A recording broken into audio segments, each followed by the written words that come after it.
然后同时比赛。然后呢，这一下已经晕了，这一下真的晕了。武僧义龙竟遭日本忍者公然点名挑战，这突如其来的战书瞬间在搏击圈掀起轩然大波。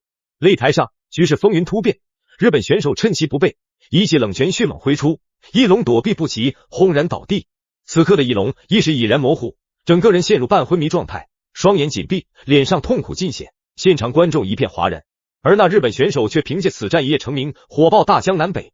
他便是长岛雄一郎，在日本本土本就是家喻户晓的格斗巨星，头顶日本 K1 赛事冠军的耀眼光环，腰间金腰带熠熠生辉，彰显着过往辉煌战绩。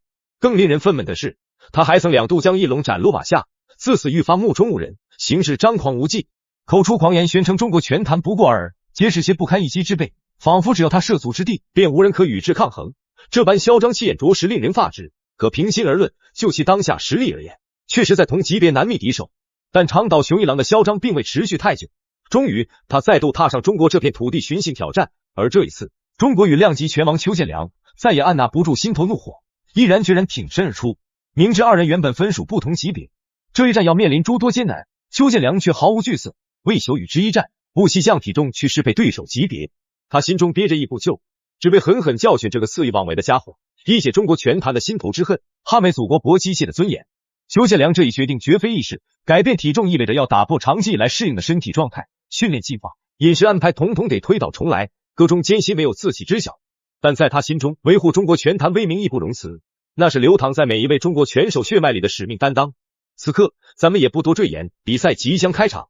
屏幕前的各位兄弟们，为了能让更多中国拳迷见证邱建良此战的热血与豪迈，一同领略他赛场上的矫健身姿与顽强斗志，恳请大家动动手指点赞支持，让咱们陪着建良一同热血沸腾，看他如何在这场跨级别较量中力挫强敌。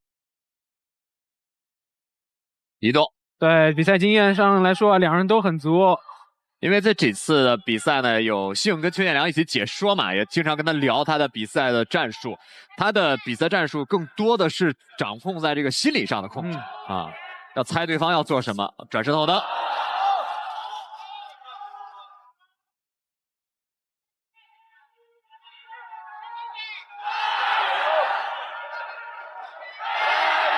长岛的拳是很有力量，而且粘性很强。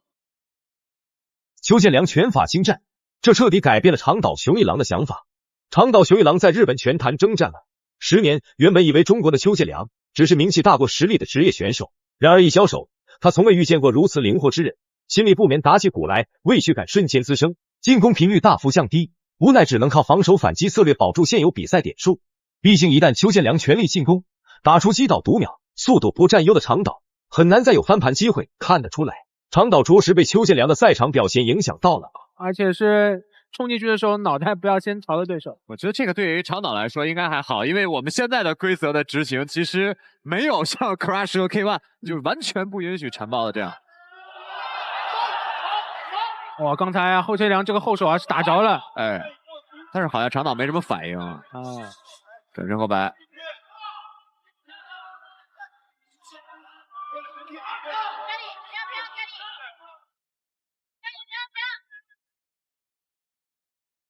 长岛火力全开始展现出的抗击打能力堪称惊人，简直能与少林武僧的金钟罩相媲美。由此可见，日本选手的抗击打水平着实不容小觑。邱建良在仔细权衡双方打法特点后，虽然自己在打法多样性等诸多方面占据明显上风，可面对长岛这般顽强的抗击打能力，一时也有些犯难。苦思冥想却也没琢磨出绝佳的应对策略，无奈之下，他只能凭借自身过硬的技术，施展出一连串快、准、狠的组合拳腿招式，全力朝着长岛身上的得分部位精准命中，力求扩大比分差距。邱建良心里清楚，即便这场对决难以达成一击扣的理想结果，但只要持续高效打击，稳步积累比分优势，最终拿下胜利也并非难事。滑倒了，哎，滑倒了。那这个绕进去的左摆还是很有威胁，已经好几次你看，哎，又是摇臂进去，左侧、右侧、左侧。而这边长岛也是发现了对手这一个进攻的这个企图啊，你看又是同样的动作，又躲开了。转身后摆，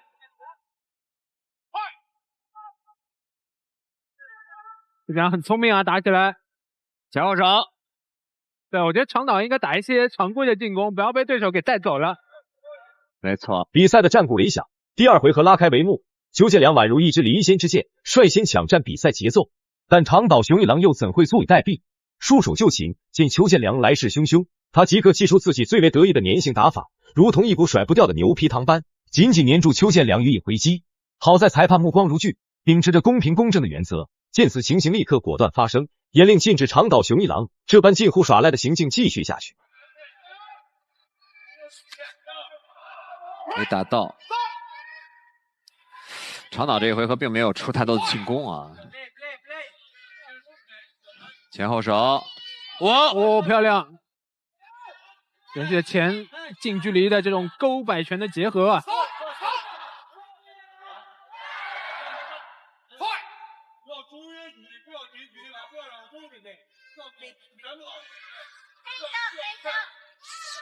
好的，低扫。身为自由搏击界公认的扛把子，邱建良怎会不清楚贸然行事背后潜藏的巨大风险？往昔武僧一龙的败绩，仿若一记警钟，在他耳畔长鸣不衰。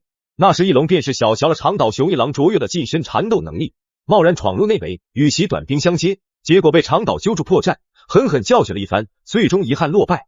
长岛雄一郎在内围粘性打法上造诣颇深，堪称一绝，这已然成了他纵横赛场的杀手锏。深知对手厉害的邱建良自是不敢有半分懈怠，赛前便绞尽脑汁谋划对策。我就硬顶着你，我用我的体重来顶你。好，点到了。哇！转身后摆，是用小腿肚的那个位置挂到了。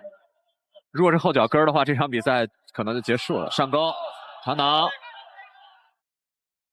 对，邱建良刚才连续的摇闪之后的近距离的这种进攻啊，很有这些拳击的这种味道。是啊，长岛一个左摆打到了。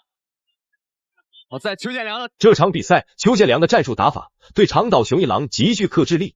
此刻，邱建良显然已洞悉长岛的战术路数，面对近身碾打，他就用身体巧妙顶开对手，维持安全距离，再左以灵活游走与精准打击，这让邱建良自信更添几分。一旦邱建良全力施为，日本选手长岛想取胜，那简直难如登天。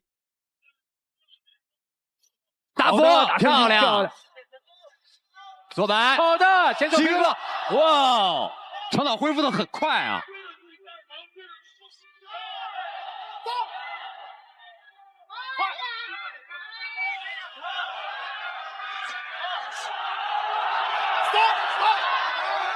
长岛现在是完全放弃重心的，全力往前突了。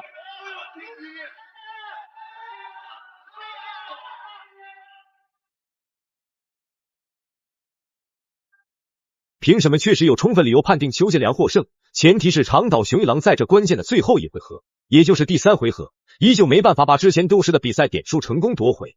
比赛已然步入白热化的最终对决阶段，时间愈发紧迫，局势也愈发紧张。长岛雄一郎心急如焚，为了扭转战局，他拼尽全力，把浑身解数都使了出来。可现实却给了他沉重一击，无论是选择正面硬刚、拳拳到肉的拼拳，还是妄图借助自己擅长的内围搏斗技巧寻找机会，在邱建良密不透风的防守与凌厉反击面前，他都讨不到半点好处，完全占不到一丝便宜。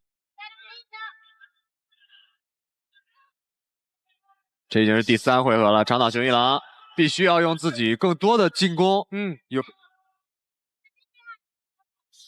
展示的后蹬，后手前手打退了，后手拳漂亮，左摆右摆，连续的进攻，我们看，那长岛这一边啊，抗击打能力真的很可以啊。